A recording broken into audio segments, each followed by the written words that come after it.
Welcome in, everybody, to Thrift Chronicles. I'm one of your hosts. We be thrifting, Jonny, and my other co-host is Games by Omar. What's going on, everybody? So, everybody, glad you guys stopped in. We got another great episode today. So, we're going to be talking about relationships with your buyers, relationships with other resellers, how it benefits me and Omar, our point of view. So, Omar, how does it go with you when you with relationship with your buyers and also with other sellers? So, I'll start with the buyers. I've said it before. One of my biggest things is not necessarily to sell to somebody one time, but to sell to you all the time.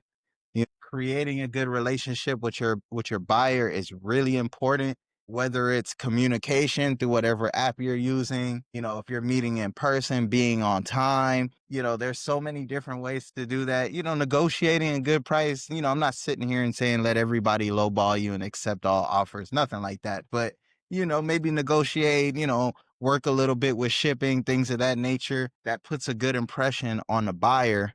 And, usually if they have a good experience, the packing's good, everything's good when they receive that item, if it's being shipped, that can lead to return customers. And that's what you really want, because you can sell anything to one person one time, but can you sell that to the same person multiple times? Yeah, no, you're totally right. I feel like that's key, having that type of relationship with a buyer for them to buy a product or, like you said, to buy multiple products. And then, two, I think it's also key having a relationship with other resellers because, like how we discussed on our last episode, I know we talked briefly about it.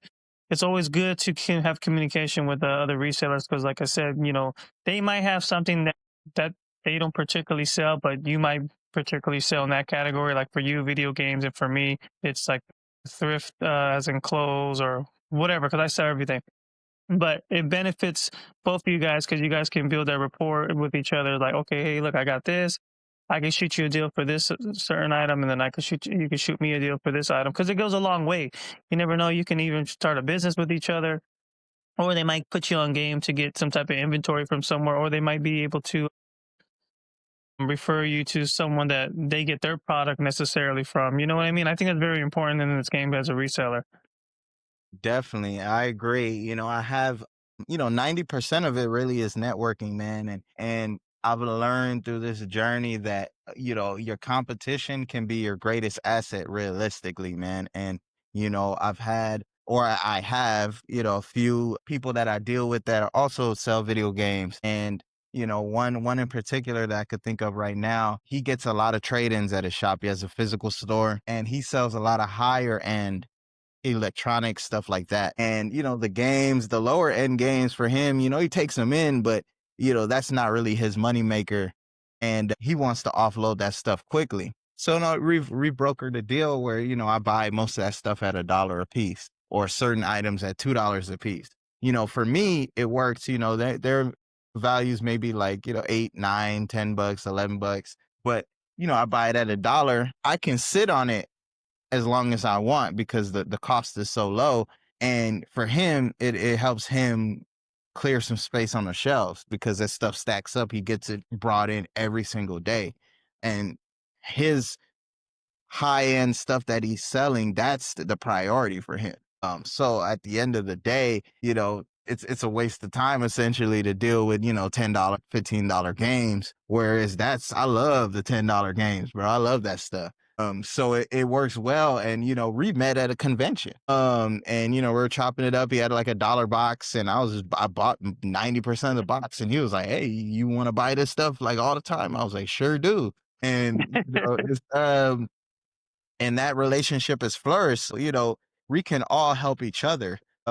It's easy to, think that, because someone else is selling in your field and, in your, let's say like jurisdiction or whatever, your area, that, that's the enemy. But at the end of the day, it's not. We could all work together. There's enough out there for everybody to make something. And, why not be good with your competition so that, at the end of the day, they could eat and you could eat.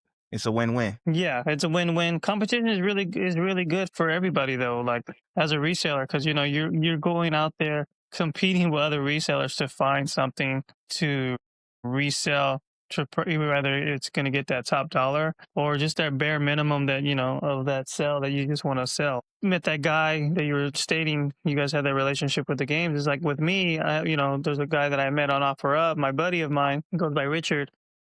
He has storage units and he's always posting stuff for like, he's always buying brand new inventory. So the thing is, like, sometimes he'll hit me or I'll get like a feed stating that he's giving out stuff for free. And for me, I feel kind of bad most of the time because it's like I only pull up when he's usually giving out stuff for free. But he totally understands. It's the thing is because he buys so much inventory, he doesn't mind giving away the other stuff. And it's like at the end of the day, he's like, look, if you can make money off of it, I'm totally cool with it. Because he's still making money with his other stuff that he gets anyways. Because he keeps like the high dollar amounts, like how you're saying with the guy you were talking about.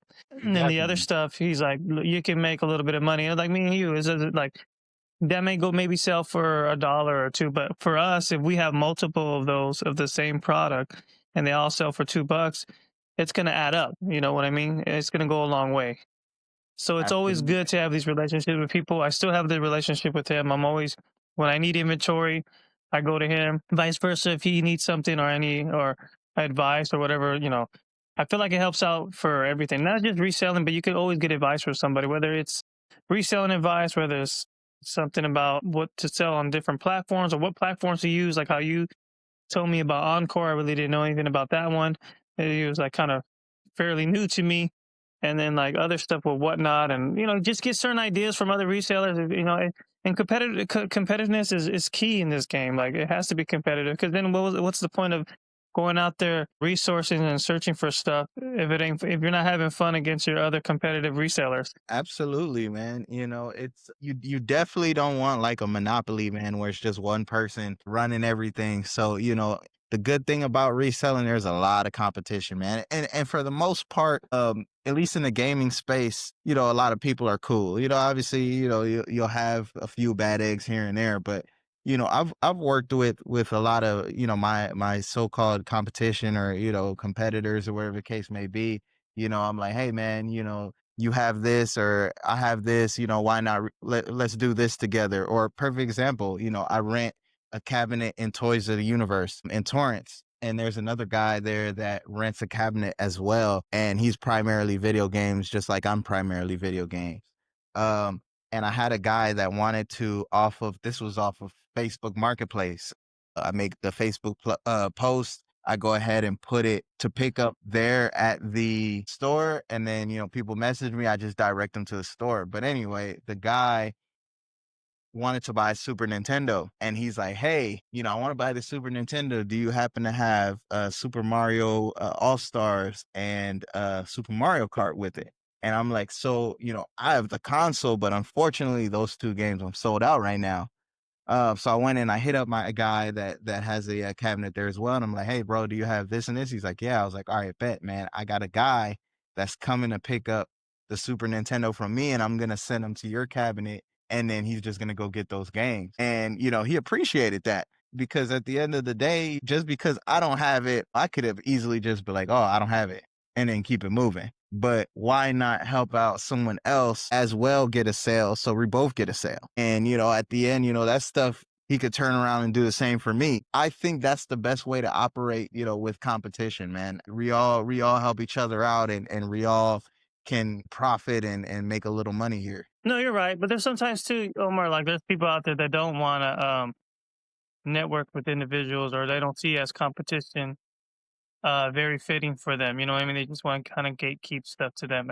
And that's cool too. But at the end of the day, it's like I feel like with those individuals, I feel like, they're just being not necessarily greedy, but like I don't know kind of know what to explain, but I don't know. I just feel like maybe it doesn't go a long way for them because I've seen people where they kind of like don't want to help individuals on certain things or guide them or kind of they just gatekeep information rather than just letting them out. And I understand, like I know me and you had this discussion before.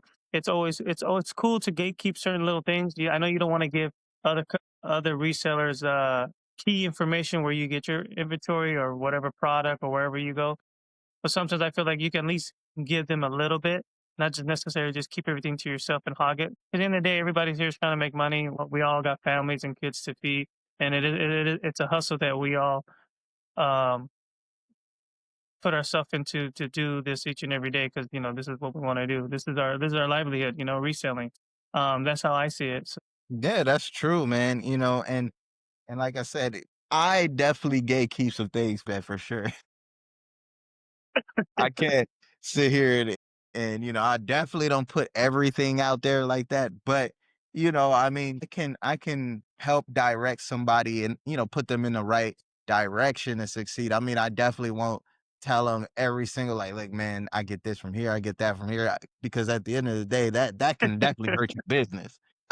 You know, it's I always feel, and there's definitely people like that that don't, want to. And I used to be one of those people. I'll be honest. In the beginning, I didn't believe in all of that, helping out competition and stuff like that. But I've learned that, as I've grown, it actually helps you grow quicker, man. Believe it or not, because you share some information, share some information and things that you didn't even think of. Now you have that knowledge, and at the end of the day, more knowledge, definitely gives you more opportunities to succeed. But building those relationships, it's definitely, for me at least, it's a good thing. And depending on what you sell, depending on where you sell, all of this is just our experience, not necessarily the rule or the law or anything like that.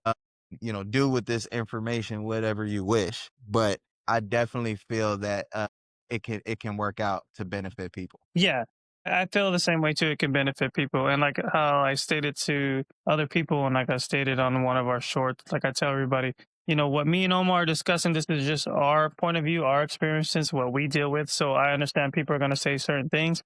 That's totally understandable, but this is just between mine and Omar's point of view. So like that's how I see it.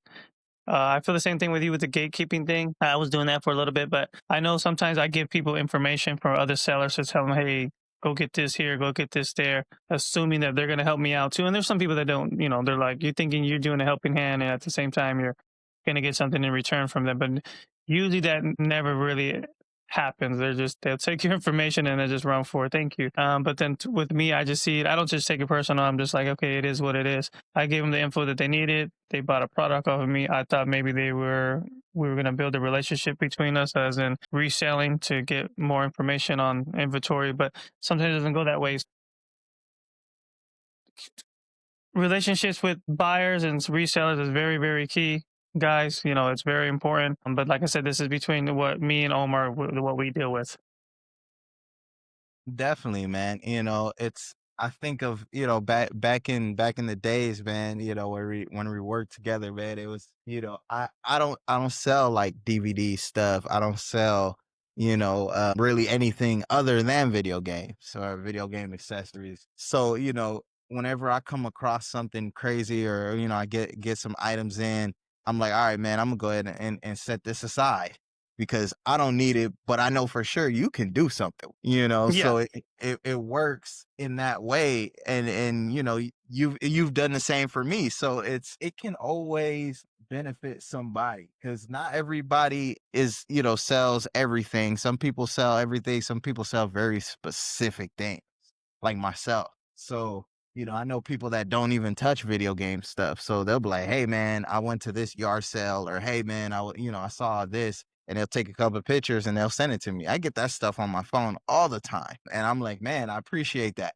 He didn't even have to do that, because at the end of the day, he's selling t-shirts, or he's selling, sneakers, he went out of his way to let me know that, hey, there's video games right here. So, I always appreciate that. And, it can definitely go a long way. But, competition in general, reselling is a very, very saturated place. So anybody who's coming in and, they're just starting out, just know, unless it's something really niche that only you have, which is rare to find, or something crazy like that, just know that you're gonna have a lot of people selling the same things you're doing, maybe even a little cheaper than you are. Competition wise, you definitely have to act accordingly, or, price things a certain way, just so that you can get your listings kind of like ahead of the game, or at least in front of the right people. Because at the end of the day, if no one's seeing your stuff, no one's buying your stuff. Yeah, but see, that's why, because how you do video games, that's why I put my hands in all different type of things because, like you're saying, you got to have a niche.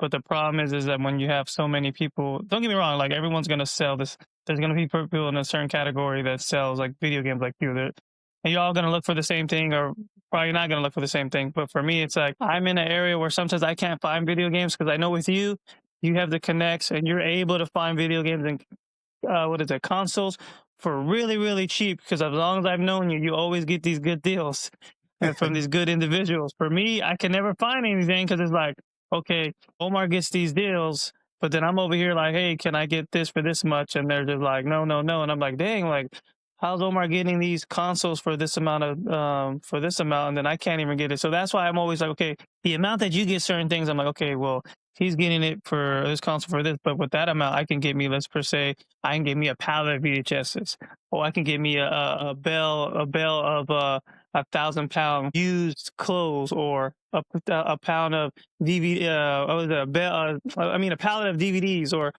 or vice versa, anything, because that's why I'm just have my hands in everything. Because even though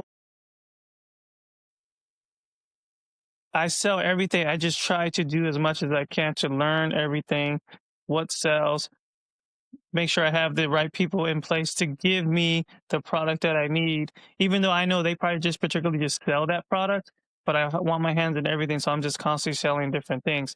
So obviously, even in my house, you've seen I have loads of different freaking things, but that's just me. I just want to make sure I'm not just stuck in one niche. I want to make sure I have everything.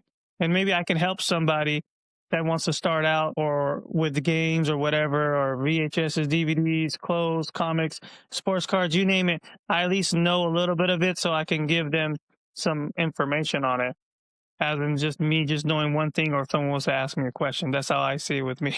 No, definitely. And one thing that I really like about your business model is, things, trends, or whatever you want to call it, everything it comes in waves, man. So one day, you know, people really want, old rock t-shirts, or, the next day, they really want sports memorabilia. You do everything. So, I feel like it's a lot better for you to keep consistency, because while one thing dips, another thing rises, Yeah. and, for me, I try to do that more of just by brand and console. But at the end of the day, if video games tank in general, I'm in trouble. It's going to be, Super, you're in trouble. yeah, and it works out, man, because at the end of the day, we definitely have to diversify in it. And that goes back to, how we operate within, our business is, you got to diversify, man. Of course, some things you keep to yourself, or some things, you might make deals with one person, make deals with another person. You always got to have something going on, and not just have a one track mind, because that's the easiest way, to fail, essentially. And for me, it's being like multi-platform. Like I try to be everywhere, because you never know where that customer is going to be. And, building relationships with customers. I have, and we were talking about that in the beginning. I've had customers on OfferUp from like day one when I started OfferUp. And, in the beginning, that's where I primarily used to sell. Like, I had got eBay after, and, whatnot and all that later on. But for the most part, I was just a OfferUp seller. So it basically, I brought those people in, and now they're regular customers. I built that rapport with them. I built that relationship with them, so when I drop stuff on OfferUp, sometimes it's the same few people that are like, hey man, I want to pick this up.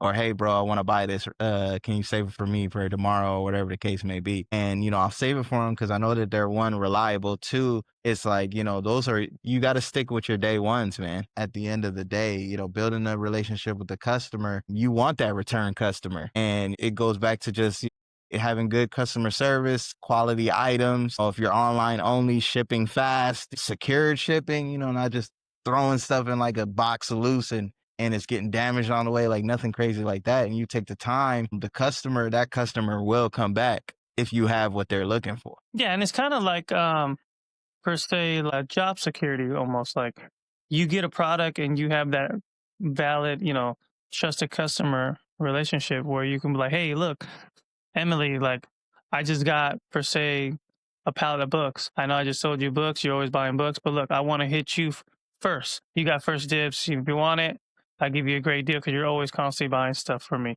And I feel that's very important because, like you said, you have these people that come from OfferUp that your day ones, and you need those because then if you want to get stuff off really, really quick and you have the relationships with other resellers or buyers, you can get it off really, really quick. Like, okay, cool. Boom, I got these books out. Boom, I got these games, consoles out real quick because Tony bought them. Now you can use that money, go re-up and go buy some new inventory. You know what I mean? Or even just use that money to go spend time with your family or go splurge and go get you something at a nice, good dinner with the wife or go buy or buy you something for me time. Absolutely. Absolutely. Yeah, man. It really makes sense to take care of your customers, man. And sometimes we get wrapped in just selling to anybody, but you'll notice that the people that you take care of, they usually stick around, man. Whether, I'm not a whatnot guy, you know this already. I probably say this every time we Yeah. talk. But what I've noticed, I go on whatnot as a, just a buyer or person or whatever you want to call it, not necessarily as a streamer a lot. And a lot of the people that, you go in, you have those same people coming in and buying from them. So they've had a good experience on whatnot, and they've had a good experience with the streamer, the per seller, whatever you want to call it. So whenever that seller goes live, they're already in there, you know, Yep. already in there. They They see already bookmarked their show. yeah, they bookmarked it. They might have put in, if there's pre-bids, they already put in their pre-bid, because one, they know they're going to get their stuff shipped probably fast. It's going to be shipped secure. It's going to be working. It's going to be in good condition, or it's just going to be cheap. Either one either one out of the two, there's something that is drawing that customer to come back. And, as a reseller, you really want to try to harness that because those are the best kind of sales, that's like you said, like a job security thing. And you can do everything right and the person never comes back. So I'm not saying, you do A, B, and C and it's guaranteed, nothing like that. But I know that, if you at least do those things, you put in the initiative, you put in the effort, there's a lot of good could come from that. And somebody, it could be word of mouth, whether if they're not buying stuff, they could tell someone else about you, and it'll grow your audience, grow your buyer base, and realistically grow your pockets. Because at the end of the day, you're reselling to make money. You're trying to make money, and at the end of the day, you need more people to have eyes on you or eyes on your product in order to do that. Limited views can only get you so far. So word of mouth by, you provided, let's just say, good customer service to Charles. Charles went and told Jennifer, or, that, hey, this guy has these shirts. You should go get it for Adam. She goes and gets it for Adam. Adam really likes it. He's like, man, this is good quality shirts. Where you get this from? Okay, boom. Adam's like, hey, I just got this shirt. He put it on. Everybody on Instagram likes the Adam shirt. Where'd he get it from? Boom. That's business right there. So all of that came from just taking care of the first customer. And then the rest is history. So, you can parlay that into as many sales. You never know. That's why it's called networking in this game. Absolutely. Absolutely. It's You one of know, it's one of those things, it doesn't matter how small the dollar amount, but it could turn into something big. Like one of my guys, shout out, I call him he doesn't know I call him this, but and I think I talked about this already. But I call him $5 Richard. And the reason is, if I'm selling anything under $10, like whether it's 9, 8, 7, or 6, he's offering $5. If if it's 6, 7, 8, or $9, he's offering $5. And believe it or not, that's one of my best customers, man, on OfferUp. because he buys all the smalls, and then he'll buy some of the big stuff too. You know, Yeah. and I already know he's like, "Will you take 5?" I don't even respond to it half of the time. I just take the listing down. So, because I already know he's gonna come. He's coming. You're gonna come and buy it. Yeah, he gonna come buy it at 5. And yeah, I could easily be like, "Oh man, price is firm," but that item probably would have sat. And this is the thing. I think of it like this: you got to really think. This is OfferUp. This is an in-person sale, right? Yeah. So let's just say I have something for 7, and I know my math is going to be terrible, but let's just say I have something for 750 or 775. After I sell it and the fees are taken out, and shipping and producing the label and the cost of a bubble mailer and all of those things, you probably going to get 5 anyway. So True. Yeah. No, you're right. why not just, my dad used to say this, and my dad always used to have this saying, a bird in your hand is worth 2 in the bush.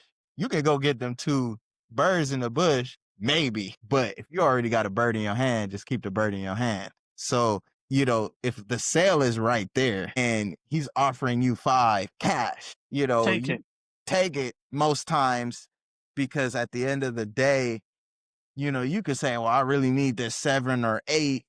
And then it just sits there forever, and you don't move it. Or you ship it online. You got to go to the post office. You got to go, get the label, print the label, get the bubble mailer. eBay's going to take their fees, or whatever, website's going to take their fees. And you'll make that same $5 with a bunch of extra steps. Or you're gonna make even less with all This is those extra true. steps. Yeah. If you promote your listing, yeah, you're right. At the end of the day, So then, like how you said, you why not take the $5 there at that moment rather than let it sit and wait where you're trying to get $10 for it, and then let's just say hypothetically it sits for a whole year, and you're like, damn, 6 months back I could have got $5, yeah. or you even sell even cheaper. And that's the thing, it goes back to the business relationship that I have. I will take that $5, right? Because that $5 cash is going to buy me 5 other games from my guy that gives me games for $1. Yeah. And that $5 that I'm selling the game for, I'm pretty sure I probably got that game in the first place from the guy who's selling them for $1. So I'd already made $4 profit, because it's only $1 invested. And then I'm going to go ahead and turn that into 5 more of that exact same game. Let's just say it's Call of Duty or something. Because my thing is, when I buy a lot of the cheaper, lower value stuff, I buy the lower value items that I know still sell. So, I'm buying Call of Duty Modern Warfare 2. I'll buy that every day of the week if it's cheap enough, because somebody is going to buy that at some point. It's a popular game. People who are just wanting to get into these systems, they'll buy it. So, taking that $5, I already know that I can parlay that into 5 more games. So why not just take that now, have more money for inventory or whatever it is that you need, and then keep it going. If I would have said no to that dude the first time he did that to me, I can't tell, thousands of dollars lost, bro. Thousands. Because that dude has been buying from me consistently for like years. Yeah, and that's a good explanation how you're saying, how we're talking about like having that relationship with other buyers. He's consistent, like you said, years you've been knowing him. Thousands of dollars you would have lost if you would not took that, but you did, because he's a buyer. He's a consistent buyer. Granted, I didn't even know he was consistent the first time, because it's the first time. But yeah, it's more, it goes back to just taking care of that customer. He offered 5, the game might have been worth 7. Of course you want full price, but I'm like, look, it's cash. It's a $2 discount. The cost of it, probably wasn't even anywhere close to that, because I like to buy things in bundles, and I like to buy things cheap, of course. So, I was like, yeah, sure, let's do 5. That right there has given me, I can't even tell you how many things I've sold to that man. Consoles, games, like whatever. And not everything at $5. He's purchased, a backwards compatible PS3, the one that plays PS2. I remember I sold to him for like $200 or something like that a while back.